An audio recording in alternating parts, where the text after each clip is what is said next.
Olá, tudo bem? É um prazer poder estar aqui falando com vocês, tratando de alguns temas dentro do direito, em especial do processo penal, de tamanha relevância e importância no estudo da disciplina. Muito bem.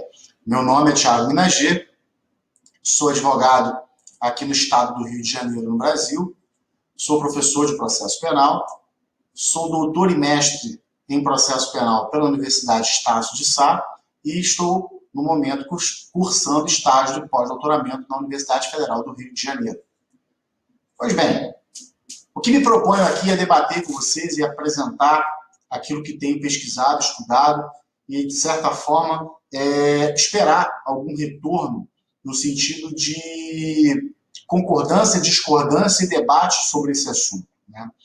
Acredito eu que o principal objetivo, o grande objetivo daqueles que trabalham com o processo penal é termos um processo em que possamos dizer que determinado sistema possui um juiz imparcial. Talvez esse seja um dos principais, não maior, mas um dos principais desejos daqueles que trabalham no processo penal em afirmar e trabalhar com um juiz imparcial. Pois bem, só que nós não podemos esquecer da figura da pessoa, que existe um ser humano, existe uma pessoa que ocupa um cargo e exerce uma função de juiz. E, obviamente, que essa pessoa que ali está é passível de erros, influências das mais variadas espécies, desde uma influência social, uma influência de criação, uma influência ideológica, uma influência religiosa, e assim sucessivamente. Ou seja, é um ser humano que está julgando, e esse ser humano, ele carrega em si tudo aquilo que ele vivenciou e viveu, e que, de certa forma, constitui a sua essência. Pois bem, quando nós falamos de processo penal, nós precisamos ter instrumentos, elementos que possam garantir que o processo, além de ter o seu percurso normal e respeitado, possa, nesse caminhar, garantir os direitos das pessoas que ali estão envolvidas, né? Nós temos, então, a atuação de um Estado acusador, uma atuação de uma defesa, que pode ser exercida também por um órgão estatal, mas, em especial, é exercido predominantemente por uma defesa particular, um advogado constituído, contratado para isso, e o Estado na figura do juiz para julgar. Pois bem, essa engenharia, esse desenho do processo entre acusação, defesa e juiz, ele está inserido em um determinado sistema, que nós chamamos de sistema processual. Bom, temos algumas espécies de sistema que são identificadas, em especial pela Constituição de determinado país e a sua legislação. Quando eu falo, por exemplo, a realidade brasileira, nós temos o que eu denomino de sistema confusional. Tá? Não é uma expressão científica, eu falo sistema confusional justamente porque estamos falando de um sistema que ele causa mais confusão do que explicação na sua essência. Por que eu digo isso? Porque nós temos uma Constituição que é datada de 1988 e uma legislação ordinária processual que antecede essa Constituição da década de 40, de 1940. E aí, de certa forma, existem inúmeros conflitos entre os institutos e esses conflitos desaguam em repercussões negativas no trâmite dos processos. Muito bem, temos uma matriz predominantemente inquisitória, oriundo de um sistema inquisitorial, e temos lampejos, reflexos, alguns institutos característicos de um sistema acusatório. Ou seja, nós não temos um sistema acusatório, nós não temos um sistema inquisitório, e nós temos uma mesclagem desses sistemas, desses institutos, e por isso que eu chamo de sistema confusional, porque certo momento trabalhamos com a inquisitoriedade, certo momento trabalhamos com a acusatoriedade. Isso, de certa forma, acaba sendo uma realidade de muitos países, desde a América Latina, América Central, América do Norte, da Europa. Muitos países têm essa confusão de sistemas por ter uma discrepância legislativa que regulamenta o processo penal. Muito bem. E aí, qual o nosso grande desafio no estudo do Instituto? Qual o nosso grande desafio ao nos debruçarmos na pesquisa sobre o processo penal. Encontrar elementos que compatibilizem essas incompatibilidades. Basicamente é isso. Um sistema processual visa dar corpo e harmonia a um emaranhado de situações que em algum momento podem se conflitar. Esse é o grande objetivo de entendermos e identificarmos um sistema processual puro, único, como deve ser, tá? E desse sistema nós extrairmos elementos que possam permitir que o processo transcorra na mais perfeita normalidade, de acordo com os interesses contrapostos, conflitantes e existentes no caminhar de um processo criminal. Muito bem. E aí, várias formas podemos explicar e tentar trabalhar uma melhor análise do processo em que tenhamos uma redução dos danos causados por essa confusão. Eu acredito, sinceramente, que é muito difícil que tenhamos um sistema perfeito, 100% perfeito, sem qualquer rusga, sem qualquer ruído, sem qualquer incompatibilidade. Eu acho muito pouco provável alcançarmos esse patamar, embora esse seja o objetivo do estudo, né? Alcançarmos esse patamar de perfeição, por mais que tenhamos a certeza que não alcançaremos, mas precisamos persistir e insistir na busca por essa perfeição.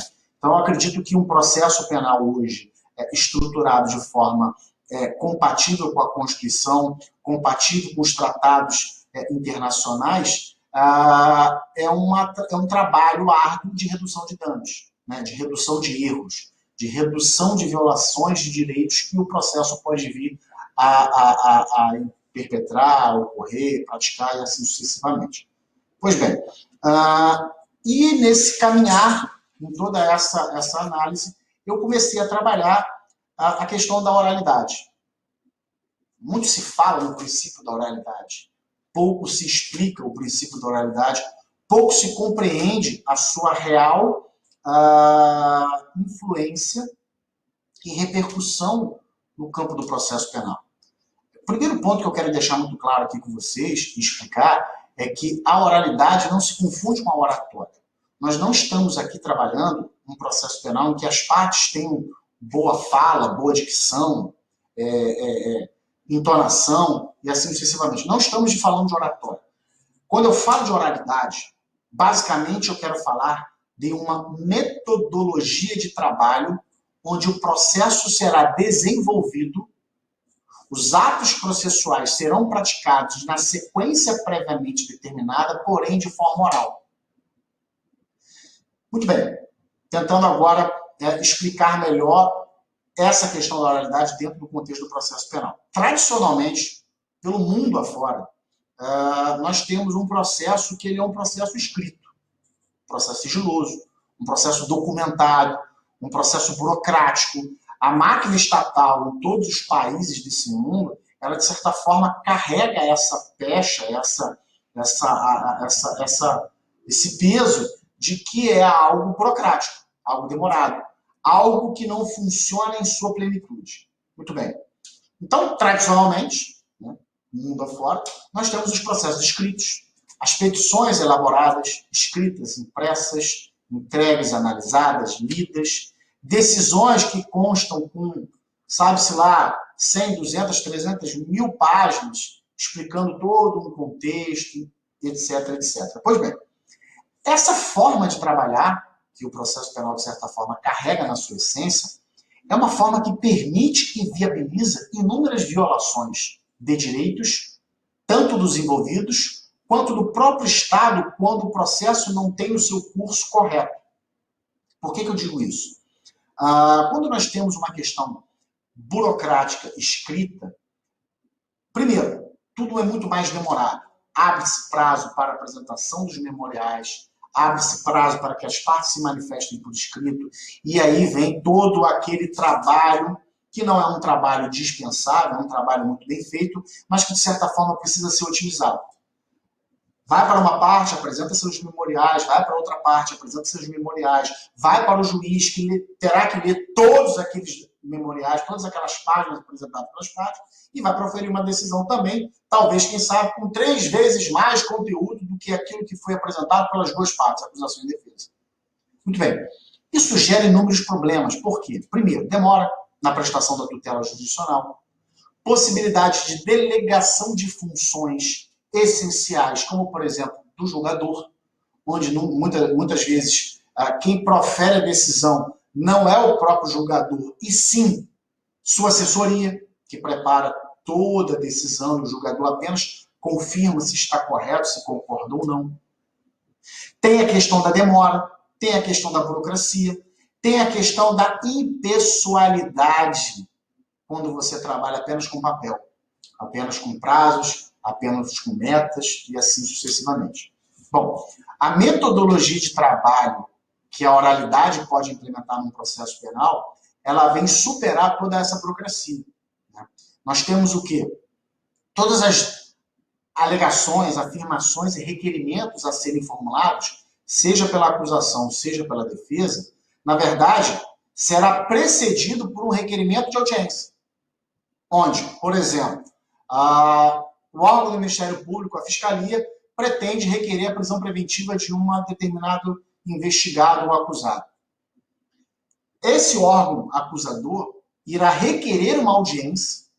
Nessa audiência, em que as partes estarão presentes, ou seja, a acusação solicita uma audiência, lá estará presente tanto a acusação quanto o juiz quanto a defesa, e nessa audiência, o órgão acusador apresentará oralmente suas alegações para corroborar o seu pedido.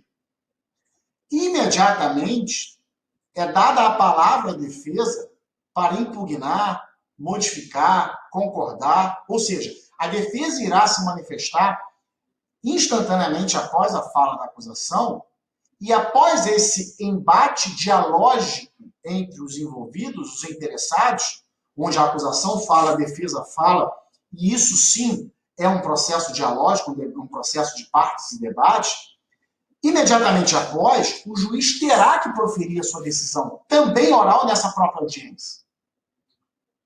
Então você tem a alegação feita pela acusação, onde de forma oral, verbal, ela esboça o teor de suas alegações, suas fundamentações, trazendo ali o material probatório que ela entende suficiente para corroborar o seu pedido. Imediatamente a defesa também terá acesso em audiência a todas essas alegações e material probatório para poder impugnar e também apresentar provas e também poder corroborar os seus pedidos, seja para impedir aquele que a acusação quer, seja para dar uma outra saída, uma alternativa para além daquele pedido feito da acusação, e o juiz imediatamente, nesse momento, ele, a par de todas as informações que lhe são apresentadas, ele poderá decidir. Observe que, além do dinamismo que é dado, superando a burocracia do papel e da escrita, nós temos inúmeros outros institutos que são prestigiados e respeitados com essa situação. Tais como contraditório. Por quê? Hoje, o principal problema das defesas é justamente a dificuldade de acesso aos conteúdos, principalmente na fase investigatória, onde você tem decisões de prisões preventivas ou quebra de sigilos bancário, fiscal, telefônico, em que aquele conteúdo probatório que vem corroborando o pedido de quebra, ou de quebra de sigilo ou pedido de prisão preventiva, somente a parte acusatória, a acusadora e o juiz têm acesso, e a defesa tem uma extrema dificuldade de acessar esse conteúdo. Veja que em uma metodologia oral de trabalho, que eu costumo chamar de a cultura das audiências, a defesa ela passa a ter acesso imediatamente no momento da apresentação das provas. No momento da alegação, a acusação ela faz o pedido, ela traz a alegação, traz as provas e a defesa imediatamente ela consegue impugnar, apresentar contraprovas, apresentar novas provas, outras provas que possam aperfeiçoar a decisão a ser proferida pelo juiz. Vejam que, quando eu proponho isso, quando eu tento trabalhar essa metodologia de trabalho, da oralidade à cultura das audiências, eu tento superar aquela ideia que eu considero como medieval, de que dialeticidade é tese, antítese e síntese. Essa tese, antítese e síntese, ela serve justamente para explicar a parte burocrática escrita. Porque você tem uma alegação, uma outra contra-alegação que tenta bloquear, a contra-alegação tenta bloquear a alegação, e o juiz pode dar uma outra vertente, uma outra decisão completamente fora dos parâmetros estabelecidos na alegação e a contra-alegação. Quando eu tento trabalhar essa questão da oralidade, a dialeticidade, o contraditório a ser trabalhado aqui, e dessa forma poderíamos trabalhar, sim, com uma perspectiva hegeliana, de Hegel, podem observar que o contraditório não é apenas contrapor o que foi dito. O contraditório vai além. O contraditório ele passa a ser um instrumento de auxílio na construção da decisão a ser proferida pelo juiz. Por que isso? Porque aqui nós não estamos falando, em uma cultura das audiências, uma metodologia da oralidade, nós não estamos falando em uma disputa entre tese e antítese. Nós estamos falando de um diálogo feito em audiência, onde as partes interessadas esboçarão seus interesses e os seus pedidos, apresentando elementos probatórios que possam corroborar suas alegações, limitando o juiz a proferir uma decisão de acordo com aquilo que foi produzido em audiência. Observe que nós, com essa metodologia, podemos conseguir superar a ideia de tese, antítese e síntese, e essa síntese ser algo completamente alheio à tese e antítese. Observe que o contraditório, ele passa na sua essência a ser aplicado para além da informação e reação. Na verdade, o contraditório, ele tem sim a essência da informação e reação, mas ele também traz consigo uma ideia de auxílio na construção da decisão judicial a ser proferida. Observe que esse tipo de contraditório, essa forma, talvez a expressão correta não seja nem tipo de contraditório, mas essa forma de visualizar e entender o contraditório, para além de contrapor o que foi dito, ela compartilha com o juiz a importância e a responsabilidade do conteúdo da decisão a ser proferida. Se observarem hoje, com a metodologia atual e burocrática, fica 100% a critério do juiz como ele vai decidir. Somado a isso, o livre convencimento motivado, observe que o juiz ele pode se convencer de algo e, de forma livre, decidir e fundamentar de uma forma que ele transcende, que ele ultrapasse aquilo que foi apresentado pelas partes. De fato, o tempo que ele tem disponível pela burocracia para avaliar, refletir, etc., lhe permite tudo isso.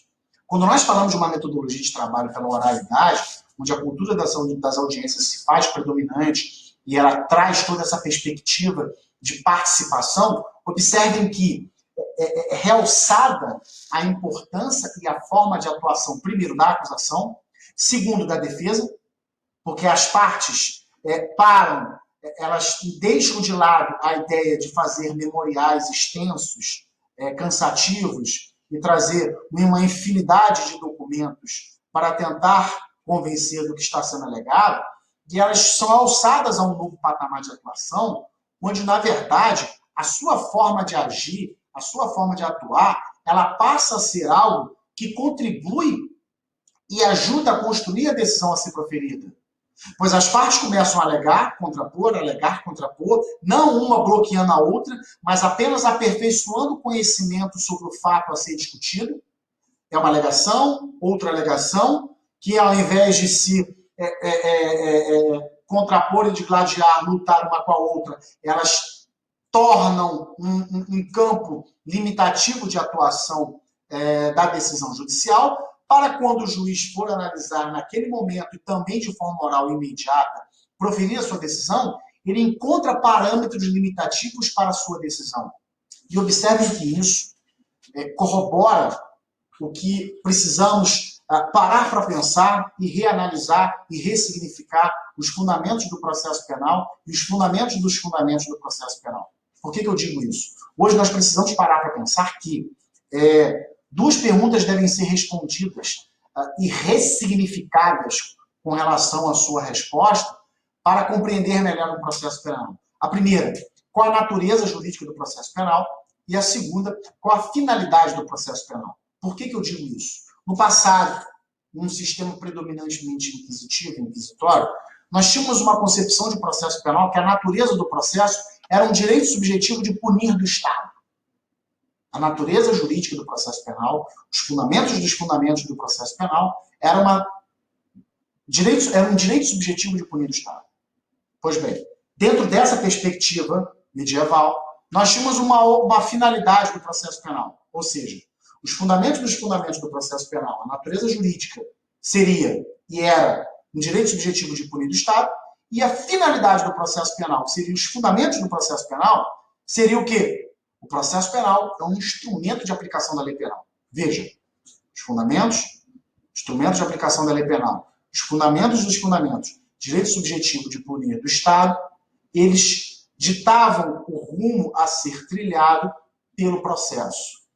Nada melhor que para corroborar essa perspectiva processual do que um processo escrito e burocrático. E aí agora vamos dar um giro e ressignificar esses institutos. Quando nós falamos de Estado Democrático de Direito, uma superação do sistema inquisitório para o sistema acusatório e assim sucessivamente, começa a entrar novas perspectivas de análise do processo penal. E aí nós temos que revisitar os fundamentos, finalidade do processo penal, e os fundamentos dos fundamentos, natureza jurídica do processo penal. Hoje, dentro de uma perspectiva de uma análise, de um controle de convencionalidade, amparado e justificado nos tratados de direitos humanos, tratados internacionais, que a grande maioria dos países do mundo são signatários, nós temos a seguinte ressignificação. A natureza jurídica do processo penal, lembrando, os fundamentos dos fundamentos, tornou-se o quê? Um direito fundamental de cada um de nós. Um direito fundamental de um cidadão, de uma cidadã. É um direito fundamental inerente à cidadania. Quando você ressignifica a natureza jurídica do processo penal, ou seja, os fundamentos dos fundamentos, e traz a perspectiva de direito fundamental, você também automaticamente vai ressignificar a finalidade do processo penal. E quando você fala que os fundamentos dos fundamentos do processo penal, natureza jurídica, é um direito fundamental de cada um de nós, a finalidade do processo penal também é ressignificada, ou seja, o fundamento do processo penal é ressignificado para que se compreenda agora o processo com uma finalidade de limitação do poder e garantia de direitos dos envolvidos. Observem que saímos de uma perspectiva de direito subjetivo de punir do Estado e instrumento de aplicação da lei penal para direito fundamental do cidadão, direito fundamental de cada um de nós, para limitação do poder e garantia de direitos. Isso é de extrema importância porque, como eu disse, quando nós tínhamos a perspectiva anterior de direito subjetivo de punir e a finalidade de instrumento de aplicação na lei penal, um processo escrito burocrático servia como reafirmador desse estado, dessa situação, desse contexto. Agora, ressignificando e superando essa perspectiva e reestruturando os fundamentos do processo penal e os fundamentos dos fundamentos, nós passamos a ter um direito fundamental de cada um de nós, um direito fundamental como fundamento do fundamento, e uma finalidade, fundamento, de limitação do poder e garantia de direitos. E aí, de certa forma, precisamos também ressignificar a metodologia do trabalho, superando a burocracia escrita e passando para o dinamismo oral na cultura das audiências. Observem que, quando nós falamos de sistema processual, não é uma discussão meramente acadêmica, não é uma discussão meramente de artigos e livros, é uma discussão de estrutura e de base do processo penal, porque o sistema ele precisa ser engrenado, os institutos precisam estar em sintonia para que o processo funcione de forma correta e adequada. Esse é o principal desafio que nós precisamos superar. E aí, tentando agora fechar o giro explicativo que eu falei, quando trazemos para a forma de trabalho, a metodologia da oralidade, nós ressignificamos e reestruturamos não só os fundamentos e os fundamentos dos fundamentos, como nós valorizamos, por exemplo, a questão do contraditório, como já colocado, ele deixa de ser apenas uma informação-reação e passa a ser um verdadeiro condutor e auxiliar de construção da decisão a ser proferida. Nós temos o imediatismo da decisão, pois a decisão é proferida em audiência também. Nós, com isso, espancamos definitivamente e expurgamos do processo penal a questão da burocracia, da demora, do excesso de prazo, que muitas vezes é o grande fantasma, o grande terror, o principal inimigo, digamos assim, não só do judiciário, mas também do Ministério Público e da advocacia, né? Nós trazemos um maior dinamismo para o processo penal. Você consegue, dentro desse contexto, também privilegiar a duração razoável do processo. O processo ele para de ter aquela duração interminável, porque é petição dali, é petição daqui, apresentação de memoriais para todos os lados, o dinamismo ele é muito maior, as decisões são proferidas de forma muito mais dinâmica e até mesmo a forma de impugnação dessas decisões.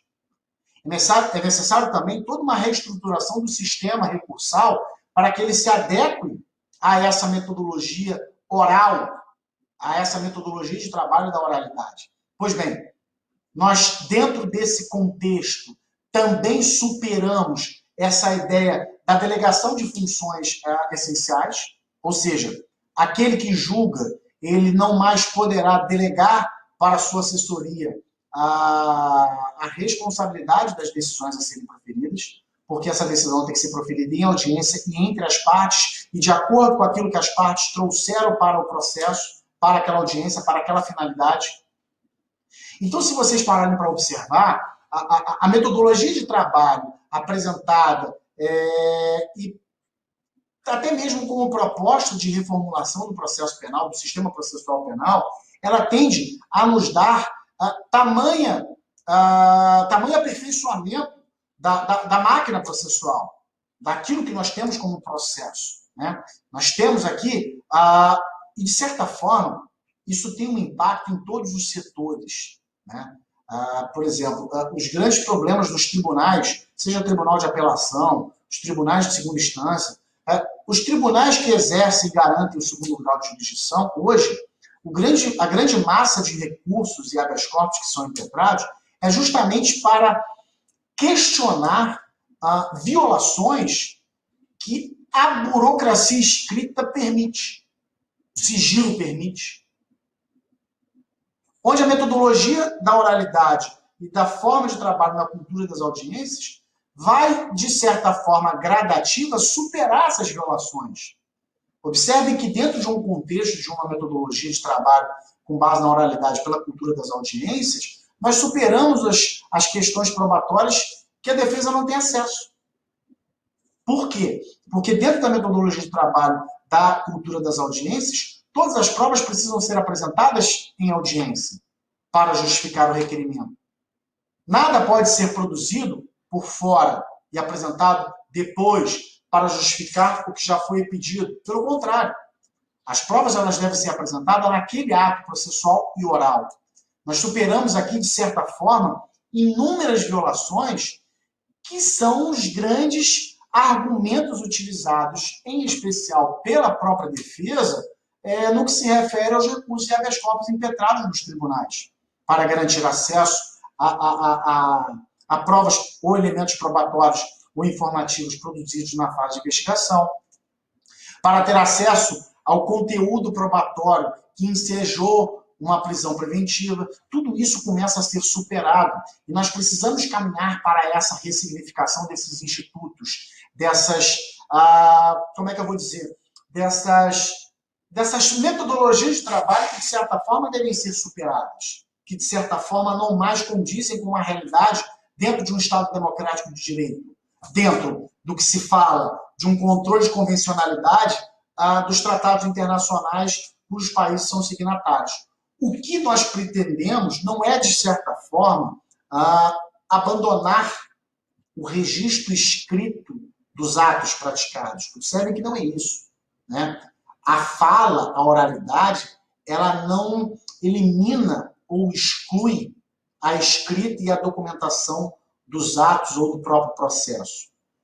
Quando eu falo de oralidade, repito, desde o começo eu venho falando, eu estou falando de uma metodologia de trabalho, de uma forma de atuar das partes, onde é óbvio que os pontos essenciais e necessários devem ser registrados, documentados. Por exemplo, oferecimento de uma denúncia. Essa denúncia ela deve ser oferecida de forma oral em audiência, mas haverá sim uma forma de documentação, de fichamento do teor da acusação, seja se limitando a tipificar, a descrever o tipo penal imputado, a data, o período e as circunstâncias, mas o ato a ser praticado é oral e posteriormente registrado, o que é de essencial.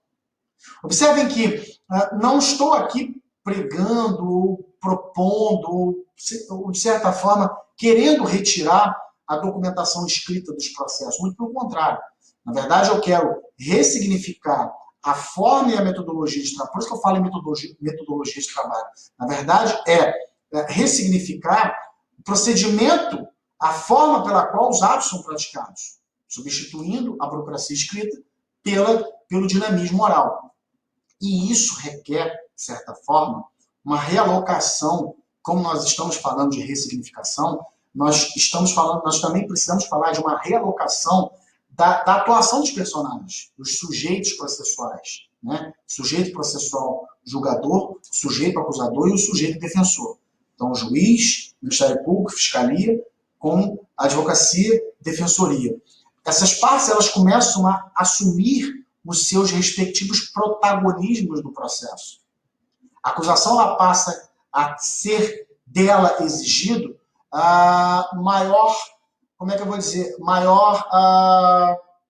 compromisso de relação entre o alegado e o conteúdo probatório, em que ela permite à defesa acessar de forma imediata na audiência o que tem de conteúdo probatório. Nós acabamos aqui com as decisões que proferem, por exemplo, uma prisão preventiva, onde a defesa não tem a menor noção de qual conteúdo probatório que foi apresentado. A defesa não tem. E é uma grande dificuldade ter acesso aos documentos que ensejaram uma decisão de prisão preventiva. Observem que a acusação ela passa a ter maior compromisso de lealdade e fornecimento de informações para que a defesa possa agir. A defesa passa a ter maior responsabilidade e uma atuação mais proativa, deixando aquela posição contemplativa de que o ônus da prova é da acusação, a acusação que prova, a acusação que apresente documentos. Não que isso vai acabar, não é isso. Mas a defesa ela precisa se ressignificar e se realocar nesse âmbito processual, onde a sua posição, as suas alegações e aquilo que é apresentado e produzido como prova ou elemento informativo vai contribuir para a decisão a ser proferida por aquele juiz que era rodeado de assessoria e agora terá que, em audiência, proferir suas decisões. E eis a importância da atuação das partes. Acusação e defesa apresentando elementos para que o juiz decida com base nisso que é apresentado. Observem que as partes, e aí quando eu falo partes eu me refiro à acusação e defesa, alçam um protagonismo maior, passa a ter uma responsabilidade maior no que se refere à produção probatória para que essa decisão a ser proferida pelo juiz, ela seja pautada naquilo que foi apresentado pelas partes. E por isso eu falo que o Ministério Público terá um compromisso maior, a Fiscalia terá um compromisso maior de apresentação das informações do acervo probatório que possui, e a defesa terá uma necessidade maior de ter uma participação proativa do que algo contemplativo. E assim, já partindo aqui para a conclusão do que eu quero trazer para vocês, observem que toda essa ressignificação e reformulação dos institutos e da forma de atuação no processo penal, isso vem, de certa forma, a abraçar praticamente de forma necessária o que nós temos como denominado juiz das garantias. Por quê? Porque nós teríamos um juiz que atua um órgão jurisdicional que atua na fase pré-processual, garantindo, assim, uma questão da imparcialidade. Não que os juízes anteriores fossem imparciais, mas apenas critérios objetivos de garantias e manutenção que vai corroborar a finalidade do processo penal, que é a limitação do poder e garantia de direitos. Então, é uma forma de garantia objetiva de imparcialidade, onde você tem um juiz que atua de forma pré-processual e o outro que atua de forma já no âmbito processual, onde os julgadores não misturam a ideia pré-processual para início do processo com a ideia processual para término do processo. Então, são momentos distintos de atuações em que aquele que julga precisa estar isento de uma análise prévia ou mesmo de uma análise posterior. Ele deve analisar o momento em que ele está inserido, seja pré-processual ou processual. Mas o tema juiz das garantias será abordado de outro modo, é apenas a título mesmo de anunciar que isso é algo, que esse instituto é algo que vem prestigiar, está interligado, de certa forma, ao que eu tento trazer para vocês como uma metodologia nova de trabalho, que é a oralidade. Então, para concluir, se eu pudesse resumir todo esse tempo aqui que eu falei com vocês, eu diria o seguinte: nós temos hoje um processo penal, que é a sua natureza jurídica, fundamento dos fundamentos, é um direito fundamental de cada um de nós, de cada cidadão e cidadã. Nós temos o processo penal, cuja finalidade, fundamentos do processo penal, é de limitação do poder e garantia de direitos, e tudo isso pode ser preservado e garantido com uma metodologia de trabalho da cultura das audiências, que é a implementação da oralidade no âmbito processual penal, que terá inúmeras repercussões, desde o início de uma investigação até o término de julgamento dos recursos inerentes a este caso penal. Então, espero que tenha me feito entender, espero que tenham compreendido, espero que eu possa ter trazido aqui uma discussão que traga uma nova visão para com o processo penal, e estou à disposição aqui para posteriormente debatermos, desenvolvermos melhor isso tudo que eu tentei resumir para vocês, porque o tempo aqui é curto e eu preciso ter um limite de atuação, tal qual o processo penal precisa ter um limite de atuação, e eu também aqui preciso ter um limite de fala para que vocês possam absorver essas informações que eu trouxe, essas novas propostas, e possam também digerir e esboçar suas opiniões, manifestações, concordâncias, discordâncias, o aprimoramento, e é assim que funciona o processo penal em um Estado democrático de direito. A democracia se faz com a discordância respeitosa e construção de novos conhecimentos. Muito obrigado, estou à disposição, foi um grande prazer aqui poder falar com vocês, espero voltar e termos maiores debates com relação a esse e tantos outros temas de tamanha importância para o nosso direito e a nossa consolidação como democracia. Até já, um abraço.